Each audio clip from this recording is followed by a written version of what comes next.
Assalamualaikum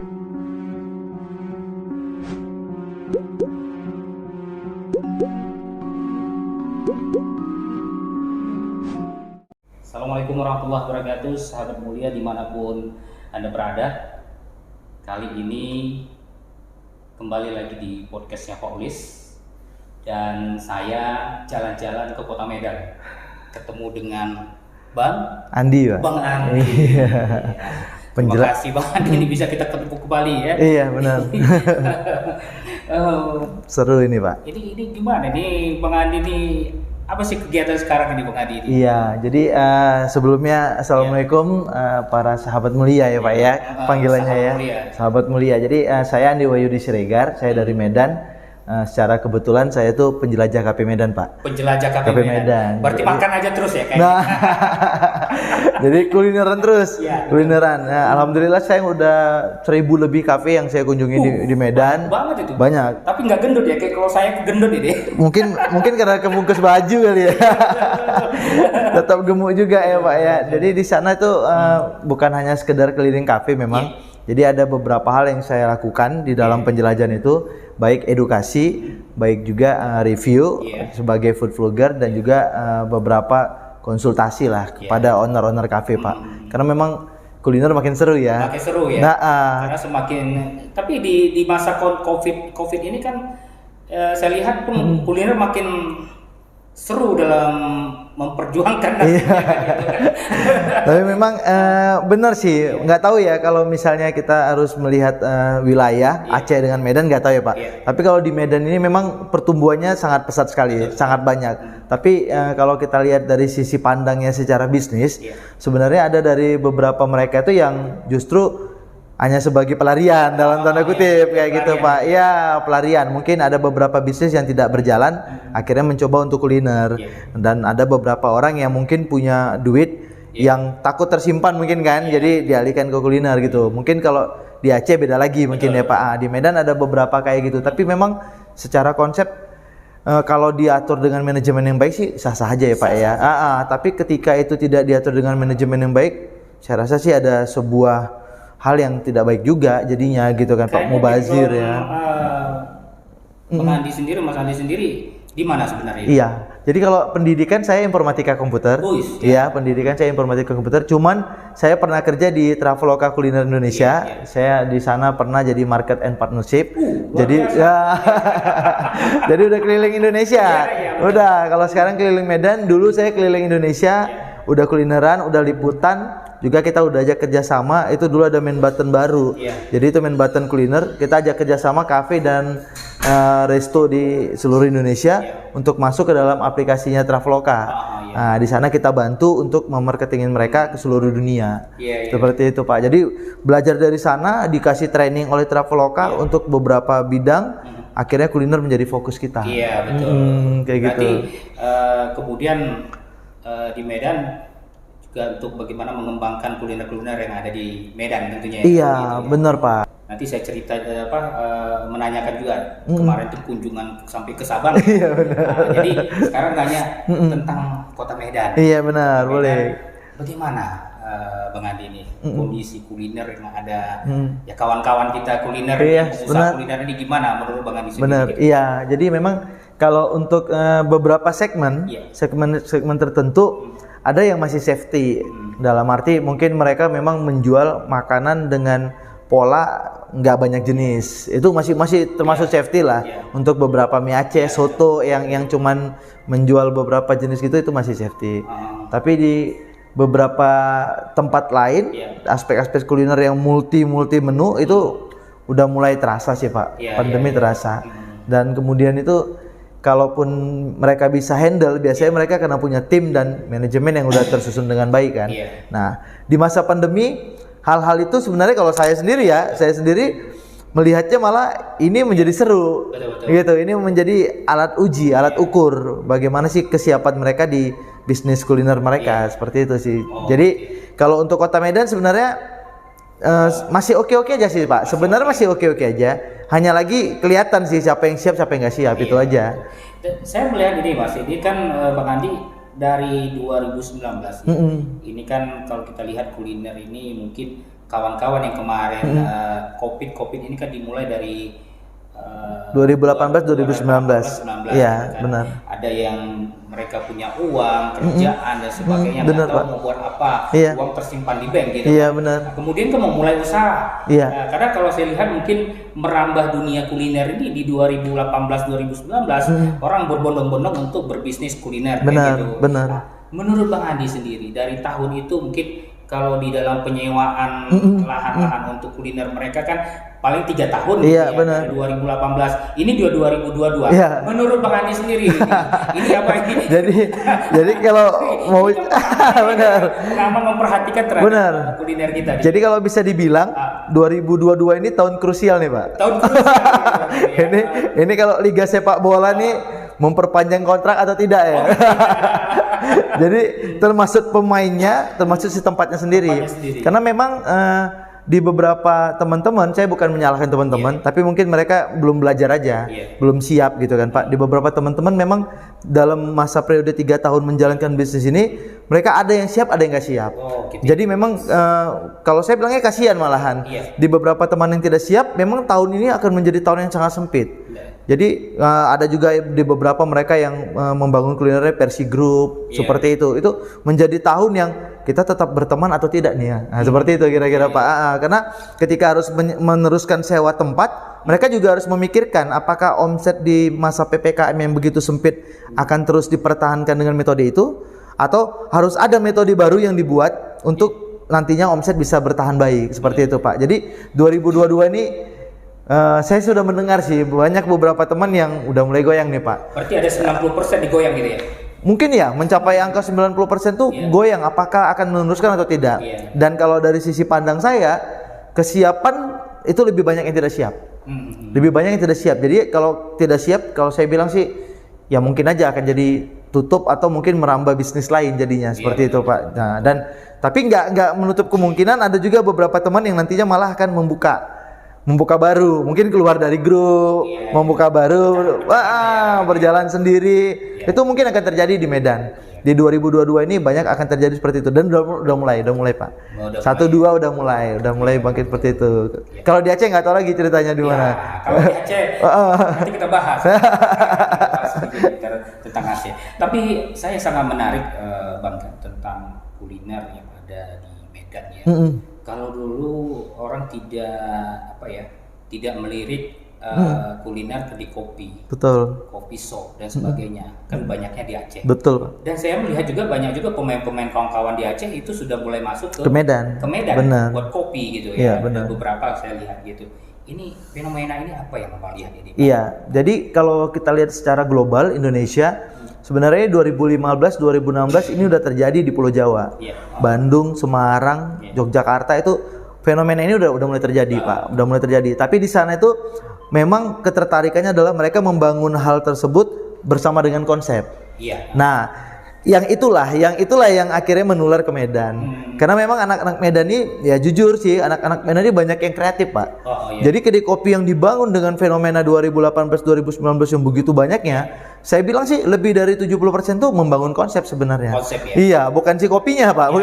Kalau si kopinya sebenarnya ya kalau boleh sebut merek Ule Karek udah lama ada di Medan gitu kan. Udah lama banyak lah kopi-kopi gayo yang sudah ada lama di Medan.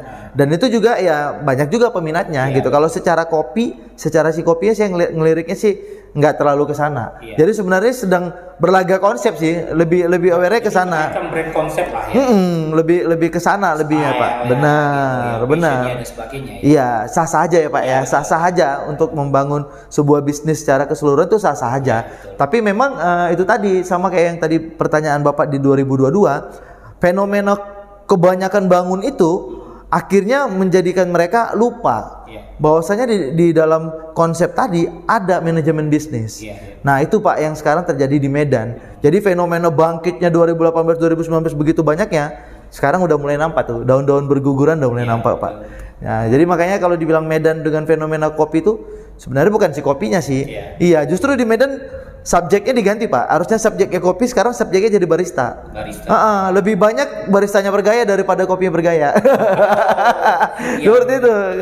Padahal sebenarnya konsepnya sudah dibangun bagus ya. Iya benar. Tidak melihat kepada cita rasanya, benar, gitu kan, kopinya sendiri. Benar Pak, harusnya. Nah, mungkin ini kan suatu cara, misalnya kayak yang kata Bang Andi tadi, bagaimana konsep kopi ini dibangun, yaitu kan membangun sebuah komunitas. Kan kebanyakan saya melihatnya membangun kedai kopi atau kopi shop ini adalah karena jaringan-jaringan pertemanan, grup ya, dan sebagainya gitu kan. Benar Pak. Jadi apa sebenarnya kiat dalam hal ini, Bang Andi, untuk bisa melanggengkan bisnis kopi shop ataupun kuliner seperti ini? Iya, jadi sebenarnya hal yang sudah dilakukan mereka di awal itu sebenarnya itu gerbang yang baik, pintu yang baik Pak. Jadi manajemen kuliner sendiri di dalam pelajaran manajemennya, hal konsep itu menjadi garis besar. Itu garis besar. Tapi yang harus disadari adalah di dalam konsep itu ada internal konsep dan ada eksternal konsep. Nah, terkadang yang nggak kita sadari adalah kita sibuk dengan eksternal konsep, internalnya dilupain. Sebaliknya juga begitu, internalnya disibukin, eksternalnya dilupain. Nah, si internal itu sendiri adalah kita dan tim, baik penyajian, baik servis, pelayanan, konsep tempat, itu semuanya di internalnya kita. Tapi ada eksternal. Nah, itu tadi yang disebut dengan community building, itu pembangunan grup, komunitas, kolaborasi. Sekarang zamannya udah enak banget sebenarnya kan Pak. Cuman hal tersebut harus dipadu padan ternyata, nggak bisa jalan masing-masing. Nah, jadi kiatnya kalau saya ditanya kemana-mana saya tetap akan ngomong internal dan eksternal menjadi sebuah kekuatan yang harus dipadu padan, harus dikolaborasikan secara padat gitu Pak. Tapi kalau mau ditanya mana yang harus didahulukan, internal. Saya jawabnya tetap internal, karena si eksternal sendiri adalah undangan. Kita mengundang orang. Tapi sebenarnya dengan internal yang sangat baik, maka orang akan datang dengan sendirinya. Itu kemungkinan itu akan terjadi. Contohnya anggaplah kita seperti kapal pesiar. Kalau kapal kita siap, tidak bocor, kapal kita cantik, bagus, mau bagaimanapun ombak, itu akan tetap aman Pak. Sama yang terjadi PPKM itu dalam beberapa konsultasi bisnis yang kita lakukan, PPKM itu adalah sebuah ombak dalam sebuah perjalanan kapal besar. Kalau internal kita baik, kru kita baik, semua awak kapal kita baik, bagaimanapun ombak masuk air ke dalam, mereka akan kuras. Mereka akan kerjain. Nah, kapalnya juga begitu. Kalau manajemen itu udah bagus, kita dudukin semuanya, maka begitu bagaimanapun ombak, sepi atau segala macam, kita akan tahu apa yang harus kita lakukan. Timelinenya akan kita kerjain sesuai dengan manajemen yang udah kita ukur. Strategi. Iya, benar Pak. Jadi kalau saya bilang fenomena 2018-2019 ramai, bisa nggak terjadi di 2022? Bisa, asal si manajemen tadi sudah mulai dirapiin. Termasuk salah satunya adalah judul di depannya Pak, itu adalah visi misi. Jadi visi misi kalau misalnya pun pemiliknya lebih dari satu, itu harus ditentukan dengan baik.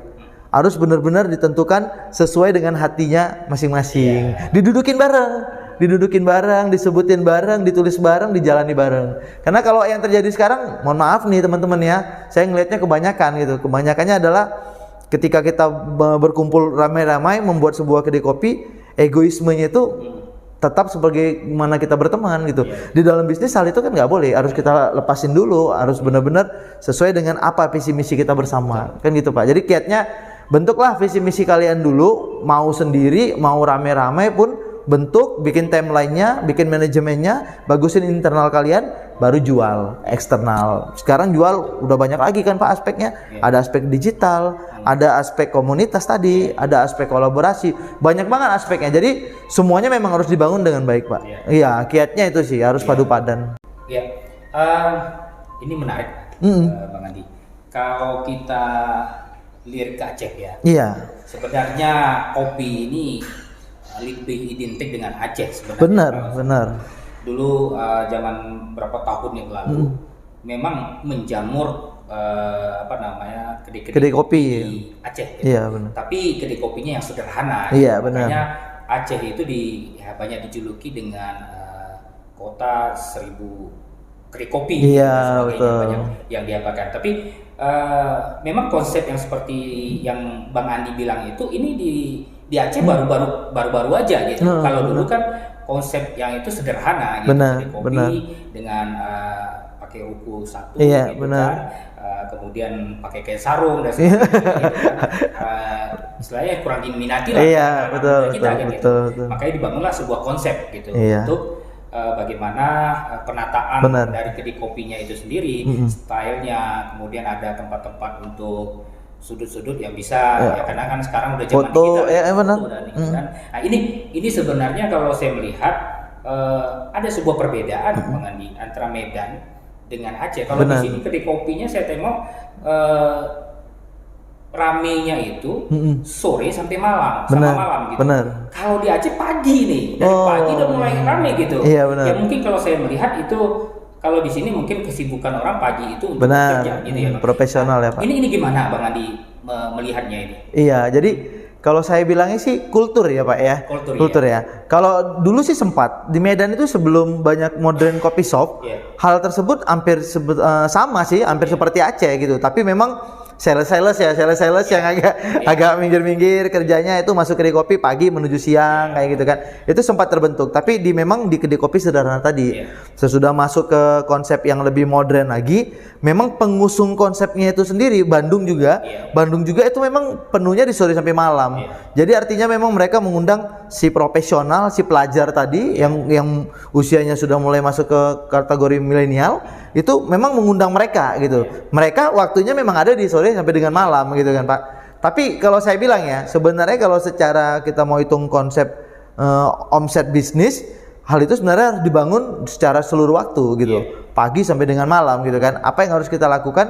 Penyesuaiannya aja. Kayak misalnya kita bawa kultur Aceh tadi di pagi, bisa aja kita adain sarapan pagi misalnya, kita adain kue-kue khas Aceh pagi, bisa aja, atau khas yang Medan juga pagi gitu kan. Itu sebenarnya bisa aja Pak. Tapi memang kultur itu nggak bisa dirubah per wilayah sih, nggak bisa langsung signifikan Aceh dibawa konsepnya kemarin, nggak bisa. Walaupun ada Pak, ada beberapa kedai kopi di sini yang pagi sampai dengan malam penuh terus, kayak di Aceh persis. Ada, kita nggak boleh sebutin merek lah ya.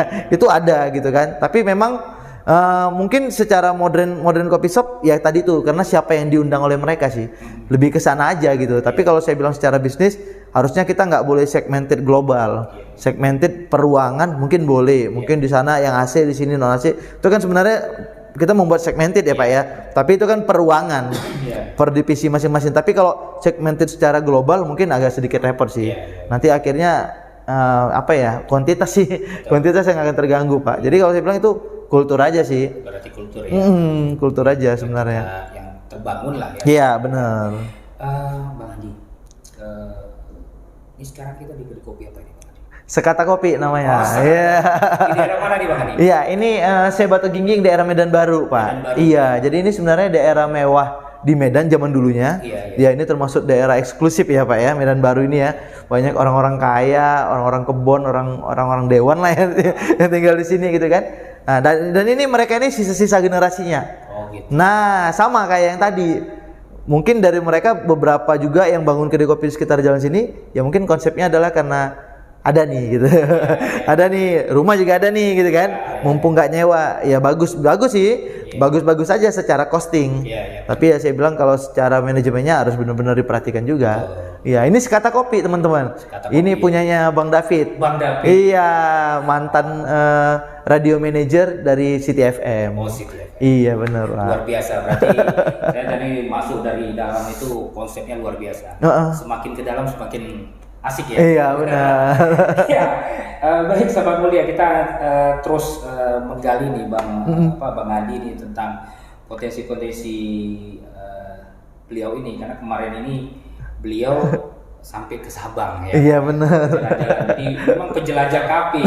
Namanya penjelajah kopi Medan VCM, tapi sampai ke Aceh penjelajah kopi Aceh. Iya. Jadi gimana selama di Aceh kemarin, Bang? Iya, jujur. Saya dulu sebelum di Traveloka juga pernah di Lintas Arta. Saya pernah ikut membangun Aceh, tapi sedikit gitu. Pasca tsunami itu saya ikut membangun tower yang rubuh itu, kita dari dulu Lintas Arta ikut membangun Pak. Jadi waktu saya balik ke Aceh kemarin ketemu Pak Ulis juga, waktu ke Banda dan ke Sabang, terkejut sih ngeliat Banda Pak. Pertumbuhannya luar biasa. Pertumbuhannya udah memang menjadi kota besar yang modern, dan kedai kopi itu setiap 2 meter kayaknya. bukan per ruko lagi ya Pak, setiap 2 meter. Ya saya bilang salut sih, oke aja gitu, bagus banget gitu kan. Tapi memang harus disadari juga mungkin oleh orang Aceh gitu kan, bagaimana agar pertumbuhan itu juga bisa level up. Jadi bisa bertumbuh naik ke atas. Karena memang saya lihat, jujur sih, nggak tahu ya kalau nanti saya diundang ke Aceh, ya alhamdulillah saya rasa nilai pertumbuhannya itu secara konsep aja. Jujur saya bilang secara konsep. Secara manajemen juga belum banyak yang punya manajemen baik di sana. Kita udah ngobrol dengan beberapa orang gitu kan. Ya konsep terbangun baik, tapi begitu masuk ke dalam ya sama aja gitu, kayak sebelah gitu kan. Ya 1-2 ada yang mencoba untuk itu, tapi saya belum ketemu sama beberapa yang mungkin kalau di compare di Medan ada beberapa coffee shop yang bagus, yang udah termanajemen baik, pelayanannya baik dan segala macam. Di Aceh kita belum terlalu dapat itu Pak, terutama sisi pelayanan kalau bisa kita bilang ya, belum terlalu dapat, nilai cueknya masih terlalu tinggi dan segala macam gitu. Tapi memang kalau dari sisi rasa udah mulai banyak yang membangun itu, udah mulai, mungkin karena sumber dayanya dari sana ya Pak ya, jadi udah mulai banyak. Mudah-mudahan saya bisa keliling Aceh lagi. Takengon juga saya lagi explore Pak, termasuk Kota Lok Sumawe, kemarin hanya sebentar, hanya singgah di ayam penyetnya Pak Ulis. Itu ayam penyetnya itu betul-betul, ini kita bongkar nih Pak. Enak banget sambalnya, mantap kali, bener, enak banget itu. Saya sampai kalau misalnya itu di Medan saya bakal ketagihan. Gimana Pak, kalau nggak diundang ke Medan aja tuh Pak, ayam penyetnya mantap. Memang masuk ke Medan. Asik. Tapi sekarang kita coba dulu dengan mie Acehnya. Mie Aceh Pak? Wah guys. Mie Panglima. Wah, mie Panglima, kita tungguin datang ke Medan nih guys. Panglima Aceh masuk ke Medan. Asik. Kemarin Sultan Brunei masuk Medan, ini Panglima Aceh Pak. Aduh. Jadi kita sekarang lagi untuk di Medan. Persiapan Pak ya. Persiapan. Konsepnya kira-kira seperti apa Pak? Ini karena kan kalau di Medan ini jujur nih Pak ya, sebagai pendatang ke Medan pastinya ya. Itu konsep itu kan ada yang orang sudah membawanya ke modernisasi, ada yang udah mulai membawanya ke dunia digital. Jadi dari mulai sisi packaging dan segala macam diperhatikan. Kalau Panglima sendiri kira-kira masuk Medan bawa apa nih Pak? Mulai ada memasuki tahap untuk semi modern sedikit lah. Ada kemasannya juga cakep bagus gitu kan. Kemudian juga kan konsep-konsep digitalisasinya. Kita harus memang memadukan lah dengan konsep keadaan Medan. Betul. Nah, jadi kalau saya melihat, ya Bang, memang di sini di Medan ini Bang, kalau kita katakan Medan ini seperti segitiga lah, dia di tengah-tengah. Betul. Diapit oleh Deli Serdang, kemudian ada Stabat sama Biren, Stabat sama Binjai ya. Kemudian di atas ada dataran tinggi Tanah Karo, Brastagi dan sebagainya. Di tengah-tengah ini. Bener. Ya kan? Berapa jumlah penduduk ini rata-rata hampir ke Medan semua gitu. Bener. Jadi mereka berapa yang kerjanya ke Medan, yang tinggalnya semuanya banyak yang menuju Medan. Di Medan. Ditambah lagi Bang, saudara-saudara kami di Aceh ini ke Medan juga gitu kan. Jadi makanya saya berpikir bahwasanya di Medan ini tempat orang buang uang gitu. Iya benar ya. Makanya kita mau coba ya kan mengambil segmen ini gitu. Coba di tempat-tempat orang yang membuang uangnya atau istilahnya membelanjakan uangnya. Makanya kita mencoba di Medan dengan konsep membuka mie Aceh. Mie Aceh Pak ya. Cuman agak unik nih Pak, agak unik. Ini sahabat mulia nih. Saya bertanya langsung nih sama ownernya. Pak, agak unik Pak. Uniknya itu kan biasanya kalau kita datang ke kota lain boleh sih bawa makanan khas kita ya, gitu ya. Cuman kan dalam arti di sini kan ada sisi modernisasi gitu kan. Ngusungnya kenapa mie Aceh Pak? Kenapa nggak yang si ayam penyetnya? Iya. Nah, berarti strateginya apa nih kira-kira? Ya, karena kita kan ini kan ini dari Cinta Lok Sumawe. Memang kita harus memang menggerakkan semuanya. Potensi-potensi yang ada kita, ya juga mempromosikan daerah kita, yaitu namanya Aceh dengan mie-nya. Dari sisi makanannya ya Pak. Mie-nya yang luar biasa dan juga sampai terkenal kemana-mana gitu. Makanya kita bawa konsepnya seperti itu. Jadi dengan digitalisasinya nanti ya, apalagi sekarang zaman eranya ini gitu, orang bisa di mana aja. Benar, duduk di mana aja, makanan yang datang ya Pak ya. Benar. Inilah konsep yang kita buat, yang kita mau masuk di kota Medan. Gitu kan. Cakep ini, ditungguin nih mie Panglima, ditungguin di Medan ini. Panglima ya. Ya, review pertama pasti dari penjajah kopi Medan lah. Aduh. Berarti ciri khas bumbunya juga langsung dari sana Pak ya? Di handle langsung ya? Nggak beli-beli teman-teman. Aduh, keren banget pokoknya Pak Ulis ini. Beda banget sambalnya bumbunya. Beda ya? Makanya nanti bisa dirasakan sendiri lah bagaimana cakep. racikan bumbu. Pak, Sebelumnya nih saya potong nih Pak. Ini yang hostnya siapa? Iya, kita double host. Karena seru banget nih teman-teman. Ternyata saya juga harus belajar banyak nih sahabat mulia dari Pak Ulis ini. Ternyata benar, ini penguasa digital Aceh kayaknya. Pak, dari mie Aceh tadi itu sendiri gitu kan.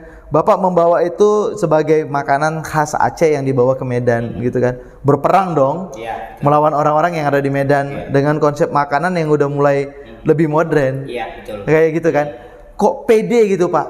Apa bumbunya tadi itu memang beda dari mie Aceh yang kebanyakan di Medan kayak Bapak bilang tadi, atau punya strategi lain selain digital tadi Pak? Pastinya ada sesuatu nih. Nggak mungkin sebuah mie Aceh yang dibawa dari Aceh masuk ke Medan, karena di Medan kebanyakan mie Aceh biasa-biasa aja Pak. Nah kira-kira apa yang menjanjikan Pak? Pasti aduh, kalau orang Medan nonton nih nungguin nih Pak, ini apa nih mie Panglima nih? Pasti ada yang ditungguin nih Pak. Kira-kira apa aja itu Pak yang ditungguin? Kita kan dari pertama kita dari bumbunya. Karena bumbunya itu kalau misalnya mie kebanyakan mie, itu bumbunya tidak menyatu dengan mie.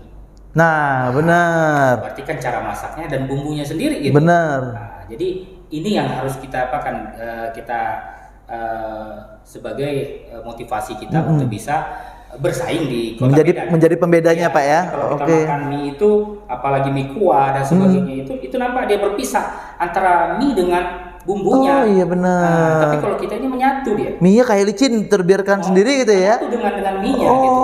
Jadi terasa dan nampak dia tuh menyatu dengan mie-nya, bumbunya juga terasa. Jadi mungkin inilah suatu semangat kita untuk bisa bersaing lah, atau bukan bersaing namanya, bisa unjuk gigi lah di dalam kancah pertarungan ya di kota Medan. Gitu. Iya, udah datang nih. Udah datang orang Raja Sultan dan ini Laksamana dari Aceh udah ini semua nih udah. Luar biasa Pak. Gitu.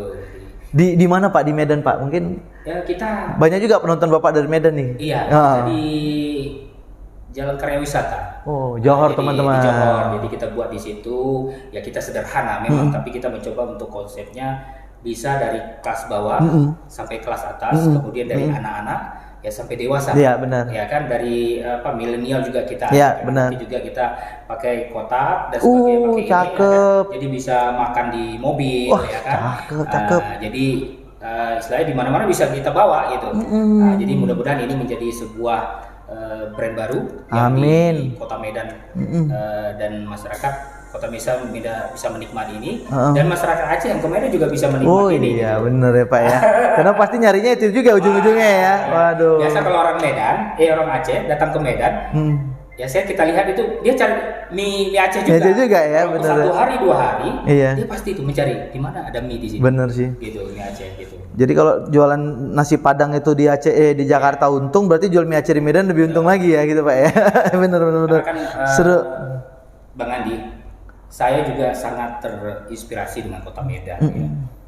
Kebetulan kita nih dari Loksmawe, ya, di tempat kita di Loksmawe. Loksmawe itu kalau zaman dahulu itu kan terkenal dengan petrodolarnya. Betul. Jadi saya merasa berkeinginan ya bagaimana kota Loksmawe itu menjadi sebuah kota yang mandiri gitu. Iya, benar. Ya, menjadi pintu gerbang seperti Medan. Medan kan juga gap ya, pintu gerbang. Iya, benar. Jadi pintu gerbang dari semua daerah-daerah yang lain. Yang mau masuk ke Aceh ya, Pak. Benar. Juga dari Medan gitu kan. Semua orang membelanjakan uangnya di Medan kan, fasilitasnya juga semua lengkap. Iya, benar. Loksmawe itu sebenarnya sama dengan Medan, ya, sama dengan Medan. Karena Loksmawe itu diapit juga oleh kabupaten kota, ya. Di atasnya juga kami juga punya dataran tinggi. Oh iya, benar. Takengon sama Kendor Meriah. Kemudian kita juga punya lepas pantai, kita juga dekat dengan pantai, gitu kan. Jadi objek wisata dan sebagainya juga memberikan suatu warna baru untuk bisa ke arah konsep seperti itu. Benar, Pak. Walaupun tidak se-Medan-Medan kali, kan gitu kan ya. Tapi kita masih bisa Kota Loksmawe itu bisa menjadi sebuah konsep yang bisa menjadi percontohan untuk kota-kota lain yang ada di Aceh. Apalagi sekarang ini Bang Andi, kita punya PJ, pejabat wali kota yang baru. Dr. Andis Imran. Mungkin Bapak nanti bisa mendengar konsep kami. Kita ngobrol-ngobrol ini. Iya, benar. Beliau baru datang ya, baru 1-2 hari di kota Lok Sumawe, dan mudah-mudahan ini menjadi tonggak dasar untuk bagaimana menempatkan atau memperbaiki pondasi-pondasi yang ada di. Tapi ini mulia banget. Wah. Mulia banget ini warga-warga Lok Sumawe yang nonton nih. Waduh. Ini Pak Ulis ini niatan mungkin lahir di Lok Sumawe, Pak ya? Iya. Oh, putra daerah, teman-teman. Kita mencoba untuk bagaimana ya seperti saya katakan tadi, kita tumbuh berkembang di sana. Betul. Ya kan. HMP-nya Pak Ulis ini lahirnya di sana gitu kan. Jadi kan juga kita punya kewajiban untuk bagaimana kita bisa ya setidaknya membantulah untuk bagaimana pemerintah daerah bisa bangkit, kemudian UMKM bisa bangkit, ya kan, ekonomi bisa bangkit, tentu akan tercipta yang satu lagi yang saya katakan, lapangan pekerjaan. Benar, itu yang paling utama ya, Pak Ulis. Benar. Nah, jadi tidak disibukkan dengan hal-hal yang apa, tapi masyarakatnya sudah mandiri, sudah produktif. Sepakat. Iya. Kan juga saya lihat momen ini momen terbaik oleh PJ Wali Kota kita Sumawe sekarang ini. Karena beliau mengangkat tema kemandirian atau produktivitas dari masyarakat yang ada di Lok Sumawe. Luar biasa, semangat Pak, semangat. Cinta Lok Sumawe, cakep. Cinta pariwisatanya, kita cinta kulinernya, ya kan, cinta pemudanya. Ini harus kita bangun dari dasar dari masyarakatnya, bahwasanya siapa lagi kalau bukan kita. Betul, benar. Masyarakat daerah kita yang benar. Kota sendiri. Aduh, mudah-mudahan saya diundang ya. Terus Sumawe ya. Aduh, mudah-mudahan banyak kafe yang ya mungkin saya bisa ngobrol ya Pak ya. Saya bisa edukasi atau mungkin banyak kafe yang bisa minta di review ya. Boleh langsung kontak-kontak ke Penjelajah Kopi Medan, saling bantu. Saya sepakat banget dengan Pak Ulis. Keren banget Pak ini pergerakannya Pak. Cakep banget. Kan inilah yang harus kita bangun. Jadi sinergi kolaborasi antara Lok Sumawe dengan Medan, kita saling bisa kolaborasi, ya kan, nanti Bang Andi juga bisa main ke sana, saya juga main di sini. Boleh Pak. Jadi kita bisa kawan-kawan saling isi lah. Mantap. Bisa daerah kita main. Keren banget Pak. Bang Andi, ini kan kita sudah agak apa nih? Ini kayaknya minum sedikit. Boleh ya kita cip ya. Dari kopi ini. Sekata Kopi. Iya. Jadi ini menunya itu penamaannya unik karena memang Bang David sendiri itu mungkin sedikit ya cerita untuk teman-teman di Lok Sumawe maupun penonton Medan. Bang David itu basicnya memang orang event organizer kan. Jadi memang yang kumpul di sini tuh selebgram Medan tuh kalau malam mau ketemu selebgram Medan tuh ada di sini. Di sini? Iya, di sini ada kumpulnya. Para food blogger dan segala macam tuh ada kumpul karena memang dulu Bang David ini banyak menolong orang untuk membuatkan event. Jadi ada beberapa orang yang memang mungkin punya talent, bisa nyanyi, bisa segala macam. Itu banyak Jeremy Franz itu muncul dari sini. Di sini. Iya, penyanyi besar kita yang ada di luar negeri. Atau anak-anak muda kecil mau ke Medan ya ke sini. Langsung ke Sekata Kopi. Iya benar, langsung ketemu artis-artisnya Medan. Nah, di sini di Sekata Kopi. Iya, banyak yang muncul dari sini dan banyak yang ditolong oleh Bang David dari sini. Nah, jadi makanya di penamaannya pun agak aneh-aneh nih. Ya, di sini ada katanya, di situ ada enaknya gitu. Katanya sih enak gitu. Apa menunya tadi, kopi apa tadi, katanya sama enaknya. Sekata Kopi katanya sama enaknya, katanya sih enak gitu. Kita rasa ya Pak. Memang enak. Bismillah.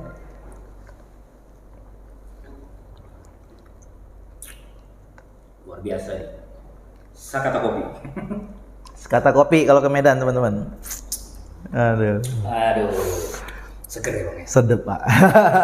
Jadi memang kita mencoba Sekata Kopi seger kembali. Yes. Ya. Bang Andi, ada yang menarik sebenarnya. Iya. Pengalaman Bang Andi untuk anak-anak muda kita ini kan perlu ditularin Bang. Apa trik atau pesan Abang ini? Karena kan anak-anak muda kita kan sudah mulai bukan hanya bekerja aja, tapi dia sudah mulai untuk melirik dunia wirausaha. Iya, entrepreneur ya Pak ya. Jadi apa saran Bang Andi atau trik Bang Andi ini untuk memulai? Karena kadang anak-anak muda kita ini kan dia banyak mau pengen, tapi untuk memulai enggak gitu. Iya benar. Ya kan? Apa Bang? Jadi kalau dulu saya sering baca bukunya Om Bob Sadino. Iya. Jadi kata dia itu sebenarnya kepintaran terbaik itu adalah kebodohan yang dimulai gitu, kebodohan yang dimulai. Jadi dulu sama halnya ketika saya keluar dari Traveloka juga orang banyak bilang lo mau ngerjain apa lagi gitu. Lo udah di level perusahaan yang paling tinggi nih udah nih gitu kan, ngerjain apa lagi. Tapi waktu itu saya berpikir hal yang saya pelajari dari Traveloka itu bisa saya mulai untuk menjadi sesuatu yang baru gitu kan. Jadi kalau bagi teman-teman yang masih milenial, masih muda, kalau saya bilangnya pesan pertama itu mulai aja dulu. Kalian kepengennya apa? Kepengen nulis, tulis aja dulu. Nah, terus kedua, jangan pernah prioritasnya ke uang duluan.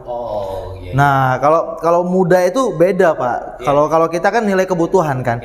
Kalau muda itu sebenarnya uang tadi itu adalah bonus masih sama mereka.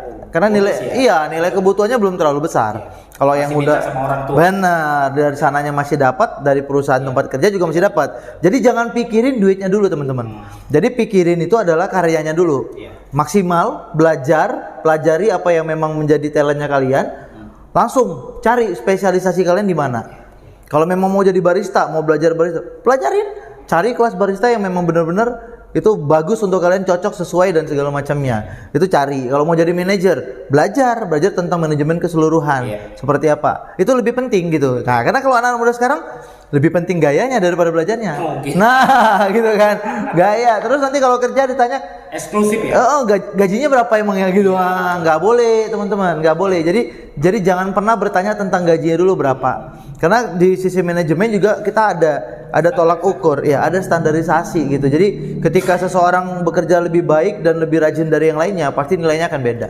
Nilainya akan beda. Jadi lakukan aja dulu, nggak usah pikirin duitnya. Ketika kalian prestasi, duitnya ngikut. Betul. Ngikut, Pak, duitnya pasti ngikut. Nah, kalau mau jadi entrepreneur seperti yang Bapak ajurkan tadi, saya bilangnya sih jangan belajar sambil berjalan. Kalau saya berpesan, banyak yang ngelakuin sekarang, Pak. Sambil berjalan. Udah nggak apa-apa, jalannya aja dulu. Kayak tadi kan saya bilang kan, lakukan aja dulu. Dia benar, tapi kalau dia entrepreneur, hal itu nggak bisa berlaku. Belajar dulu. Belajar dulu, ilmunya udah lengkap, udah paham, baru berjalan. Kenapa? Karena di entrepreneur sendiri, kita nantinya nggak akan banyak bertopeng pada orang lain. Kita akan bertopeng pada diri sendiri, Pak. Kecuali kayak tadi, kalau kita jadi karyawan, kita lakukan aja dulu. Karena sendiri, bener, ya kan? Iya, Pak, jungkir balik sendiri, iya, berdarah-darah sendiri. Ayo mana mau tahu gitu. Bener, kalau entrepreneur kan berarti di sana ya, Pak ya. Kalau karyawan tadi lakukan kasih yang terbaik, udah pasti jadi gitu kan. Kalau entrepreneur lakukan jadi yang terbaik, belum tentu, Pak. Kadang-kadang hasilnya terbalik. Nah, benar. Bukan terbalik lagi, kadang-kadang terlumpuk. Iya, makanya kadang-kadang beberapa anak muda kedai kopi di Medan juga bilangnya sama saya, enak lah jadi entrepreneur, saya bilang gitu kan, Pak. Enak, Bang, jantungnya kadang-kadang di atas, kadang-kadang di bawah. Balik-balik gitu. Iya, minggu lalu, Bang, penuh katanya kan. Nah, minggu ini waduh, omsetnya baru 200, Bang, katanya. Jadi makanya saya bilang kalau sisinya entrepreneur, kalian harus belajar dulu. Belajar yang benar-benar, kuasai manajemennya secara benar-benar. Tapi kalau dari sisi sebelum entrepreneur, lakukan aja dulu. Lakukan aja dulu. Nanti pasti kalau kalian udah temuin titik passionnya kalian di mana, itu pasti akan lebih maksimal. Dan belajarnya jangan pernah berhenti. Itu sih, Pak, kalau anak muda. Berarti itu anak muda ya. Jadi sebelum melakukan, belajar dulu gitu, dilihat dulu pangsa pasarnya, kemudian membangun visi ya. Benar, visi dan misi paling utama. Visi dan misi yang pertama dulu ya, visi misi itu visi misi menjadi siap nggak menjadi entrepreneur. Bener, gitu, ya, bener kan? Pak. Jadi kadang-kadang orang nggak siap visinya udah langka langsung. Bener. Ya. Yang paling lucu lagi visinya nggak membawa Allah, kadang-kadang nggak membawa Tuhan. Nah, kepengen bangun kedai kopi mewah, laris, gitu kan. Nah, yang berkah harusnya kan gitu. Nah, ada misinya yang berkah bagi keseluruhan orang, dan nantinya misinya menjadi jalan rezeki bagi para pencari kerja. Kan gitu, itu misinya gitu kan, Pak. Kadang nggak dilibatin. Nah, sebenarnya kita kan tinggal di dunia kan, Pak. Hal-hal seperti itu juga harus dibangun. Nah, itu basicnya, dasarnya gitu. Jadi luar biasa. Ketemu sama Bang Andi ini banyak. Iya, sama-sama. Saya juga banyak belajar nih. Selanjutnya Bang, langkah-langkah Bang Andi ini mau diinikan nih, Bang? Iya, sama. Sekarang PCM. Bener, Pak. Kemudian apalagi atau kegiatan PCM-nya apa? Iya, jadi PCM itu sendiri kalau untuk kegiatan dasarnya saya memang mengelilingin kafe. Saya kepengen ngajak ngobrol semua orang yang ada di kafe, baik manajer maupun owner. Mungkin saya bisa sharing ilmu, kalaupun tidak ya saya yang cari ilmu. Kayak gitu. Kedua, saya kepengen waktu saya datang itu konsultasi itu benar-benar tentang manajemen keseluruhan. Saya kepengen kasih tahu mereka bagaimana manajemen kafe itu yang sebenarnya baik, dari mulai human resource-nya, internalnya, eksternalnya, produksi, semua lah, inventory dan lain-lain semua itu kita pelajari bareng-bareng teman-teman. Saya kepengen berbagi itu Pak.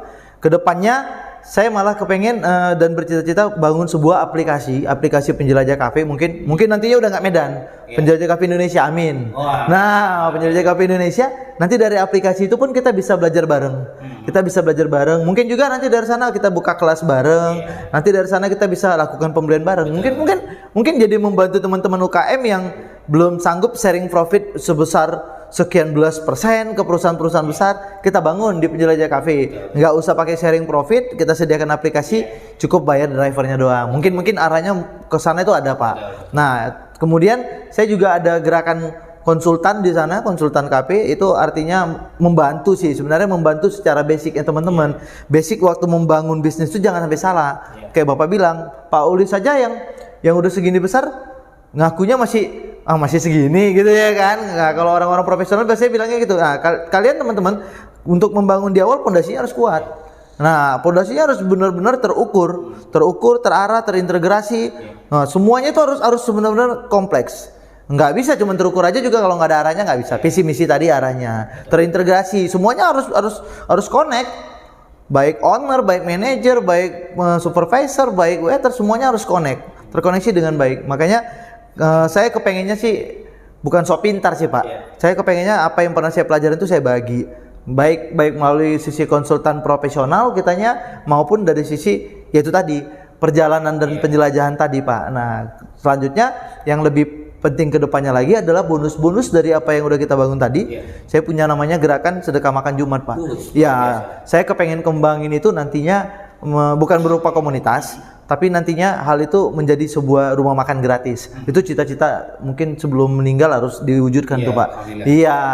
Sekarang udah 300 sampai 400 bungkus per setiap hari Jumat. Teman-teman dari kafe semua yang berbagi, saya yang membagikan ke jalanan, dan saya rasa sih peluang untuk menuju ke rumah makan gratis itu udah mulai muncul, udah semakin besar gitu kan Pak. Dan kedepannya ya aplikasi nasional lah pastinya. Gue pengen, mudah-mudahan semuanya support ya. Iya, termasuk Pak Ulis nih, Aceh nanti ini kita serahin ke Pak Ulis nih berarti. Luar biasa banget. Tentunya Loksmawe-nya gitu. Nah, benar. Cinta Loksmawe. Yes, benar. Kota pertama. Keren sih Loksmawe, keren. Dulu pertama waktu masih dulu ya datang Loksmawe itu kesannya cuman kayak Belawan kalau di Medan. Nah, kota minyak gitu kan. Panasnya panas banget di Loksmawe dulu, tapi sekarang udah maju, udah berkembang Pak, udah maju, tengah kotanya juga udah keren, udah banyak pertumbuhan ekonomi juga udah banyak kayaknya Pak. Memang kota kaya ya Pak ya, tapi baik Bang Andi, mungkin di hari bincang-bincang kita ini udah panjang lebar kita cerita. Seru banget. Nanti lain waktu kita akan ketemu. Pasti ditunggu Pak. Kita ketemu lagi. Iya. Mungkin dengan suasana baru. Asik. Kita kejar ke Aceh atau kita kejar nanti di Mie Aceh. Iya benar. Baru. Yes. Ya kan? Tentunya cerita untuk membangun kuliner yang ada benar, di sekitar Pak. kita. Setuju. Iya. Betul Bang. Setuju. Apalagi untuk anak-anak muda kita ya. Benar. Kan harus kita memang siapkan atau bagi estafet ini kepada anak muda benar, kita pastinya. Untuk terus menciptakan. Dan pastinya menciptakan lapangan kerja, karena ini sebuah ikatan emosional yang harus kita bangun. Iya, benar. Karena banyak kita buka lapangan pekerjaan untuk mereka. Karena kan kalau kita mengharap membuka pabrik dan sebagainya kan sekarang kondisi biasa Pak, tapi kalau dengan pelan-pelan seperti ini benar. Apalagi kawan-kawan yang membangun kuliner dan sebagainya atau menciptakan lapangan pekerjaan untuk semua. Iya benar. Setuju banget. Mulia banget. Aduh, memang benar tagline-nya sahabat mulia.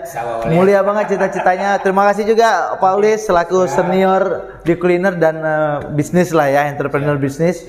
Banyak banget ilmu yang didapat. Teman-teman jangan lupa juga untuk subscribe ya, tetap di like dan di share sebanyak-banyaknya karena ini luar biasa ini ilmu dari Pak Ulis. Mudah-mudahan bisa ketemu lagi ya Pak ya. Di lain waktu. Terima kasih. Sama-sama Pak. Oke, salam mulia. Tadi kita sudah bincang-bincang dengan Bang Andi dari penjelajah Cafe Medan ya. Jadi alhamdulillah banyak yang kita dengarkan dari beliau, masukan-masukan dan sebagainya. Ini memberikan sebuah warna baru, memberikan semangat baru ya. Mungkin tadi juga semangat baru ya bagaimana mengelola kuliner-kuliner yang ada atau yang kita miliki sebagai tempat usaha kita. Jadi yang penting jangan putus asa, Teruslah berdoa, teruslah bekerja, karena bertahan itu cara terbaik bertahan adalah menyerang. Ya, apalagi di zaman kondisi seperti ini, kalau kita bertahan terus ya, kita akan menjadi sesuatu yang dibombardir terus. Tapi bagaimana kita menyerang? Ya, menyerang adalah pertahanan yang terbaik. Nah, kalau dalam sepak bola juga gitu Bang. Iya, benar. Jadi harus menyerang ya. Kalau usaha itu ya harus bagaimana caranya untuk membuka yang kecil-kecil, atau bagaimana konsep-konsep yang baru-baru lagi lah. Jadi kita selalu memperbaharui konsep kita, itulah cara untuk kita menyerang dengan kondisi saat ini yang kalau saya katakan ini adalah dibombardir dengan sesuatu yang luar biasa, ya luar biasa. Kena COVID, kemudian pasca COVID, ini nggak tahu lagi apalagi nanti kejadian ke depan. Tapi kita harus siap, siap bertahan tapi siap menyerang. Baik sahabat mulia, sekali lagi saya sampaikan dari Medan, saya juga melakukan gerakan Cinta Lok Sumawi. Dari Medan saya kirimkan cinta saya tetap pada Lok Sumawi. Bagaimana Lok Sumawi itu bisa bangkit, bisa maju, bisa berkembang seperti kota-kota lain, seperti kota Medan yang terus dikunjungi oleh orang-orang atau masyarakat atau tetangga-tetangga atau orang-orang yang ada di sekitar dari kota Medan itu sendiri. Jadi saya mengucapkan terima kasih dan mudah-mudahan terus mendukung kegiatan kita ini untuk terus bisa lebih berkembang dan maju. Terima kasih. Assalamualaikum sahabat mulia. Waalaikumsalam. Waduh, luar biasa.